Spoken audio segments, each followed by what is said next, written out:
जागते रहो। हम बात कर रहे थे कल भी परसों भी स्वर्ग क्या है, स्वर्ग कैसे निर्मित होता है, सिद्धांत की बात कर रहे थे। एक सिद्धांत जो तुम्हें जबरन मनवाया गया है कि तुम पापी हो पुराने जन्मों के, और एक सिद्धांत मैं तुम्हें दे रहा हूं, अहम ब्रह्मास्मि, तुम ही ब्रह्म हो। तुम्हें मिलाकर ही वो ब्रह्म ब्रह्म बनाए। तुम अपने को हटा दो तो ब्रह्म खंडित हो जाएगा, वो ब्रह्म ब्रह्म नहीं रहेगा। तुम पूर्णता उसमें शामिल हो। तुम क्या सोचते हो, 4 पहियों की कार में से एक पहिया निकाल दो तो क्या वो कार बचेगी? क्या वो कार चलेगी? दिखेगी तो सही वो कार है, लेकिन क्या वो चल पाएगी? तुम ही वो चौथा पहिया हो जिसके कारण वो ब्रह्म ब्रह्म बना है। तुम्हारे हटते ही उस ब्रह्म का खंडन चालू हो जाएगा। लेकिन तुम मनुष्य, कितना अभागा है मनुष्य जो ब्रह्म होकर पैदा होता है और हिंदू मुस्लिम होकर मर जाता है। मैं तुम्हें एक नई सोच दे रहा हूं, तुम्हारी मर्जी अपनाओ, तुम्हारी मर्जी मत अपनाओ। एक रुग्ण सोच लेकर तुम सोचते हो तुम्हारा जीवन स्वर्ग बनेगा, तुम्हें मरने के बाद स्वर्ग मिलेगा। एक रुग्ण मां बाप ये सोचें, रुग्ण स्वास्थ्य से, उनको शुगर है, उनको कैंसर है, उनको बीपी है, वो ये सोचे कि उनका बच्चा स्वस्थ पैदा होगा। रोज राम, किशन, बुद्ध, महावीर, नानक, कबीर इनके चित्र देखें, इनकी कथाएं सुने, तो तुम्हें क्या लगता है इस प्रकार करने से उसकी संतान, उन मां बाप की संतान क्या राम, किशन, बुद्ध, महावीर जैसी स्वस्थ बोधवान पैदा होगी?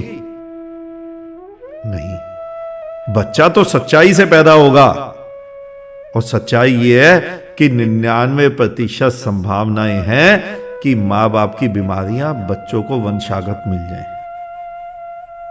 मां बाप की बीमारियों को लेकर ही वो पैदा हो। 1% यह भी हो सकता है वो स्वस्थ हो, लेकिन रामकिशन जैसा, बुद्ध, महावीर जैसा असंभव हो ही नहीं सकता। उसी प्रकार तुम्हारा कल, तुम्हारा भविष्य तुम्हारे आज पर आधारित होगा, और तुम्हारा आज तो रुग्ण है, तो तुम्हारा कल भी रुग्ण होगा। तुम्हारा आज तो नरक है, तुम्हारा कल भी नरक होगा।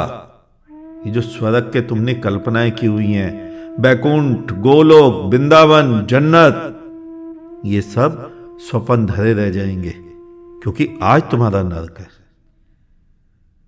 तुम्हारी मर्जी, जो मर्जी सब अपनाओ, जो तुमने सोच ढोई हुई है जन्म से वो अपनाओ, या जो मैं दे रहा हूं वो अपनाओ।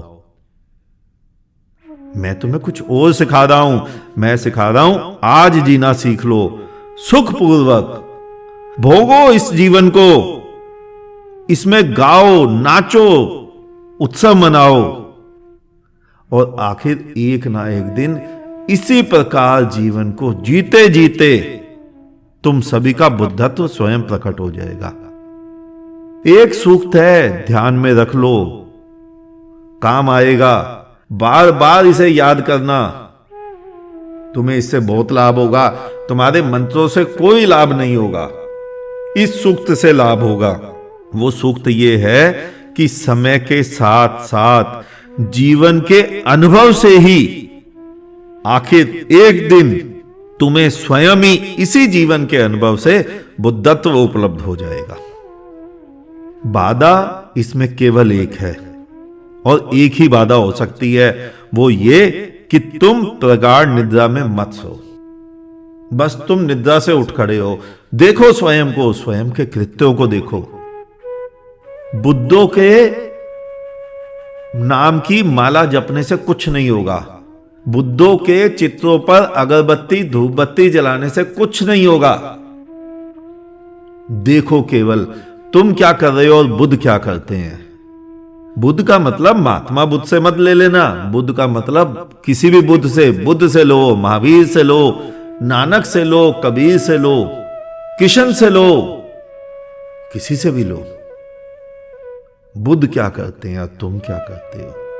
तुम्हारी सोच क्या है और मेरी सोच क्या है, बस इसको देखो, आंख खोलकर देखो, तुम स्वयं उठ खड़े होगे। जिस दिन तुम्हें पता चल जाएगा तुम्हें तुम्हारे पेट में दर्द है, उस दिन स्वयं तुम उस पेट दर्द का इलाज खोज लोगे कि खिचड़ी खाऊं या अजवाइन फांकूं या डॉक्टर के पास जाऊं या लिम्का में नमक नींबू पानी डालकर पी जाऊं।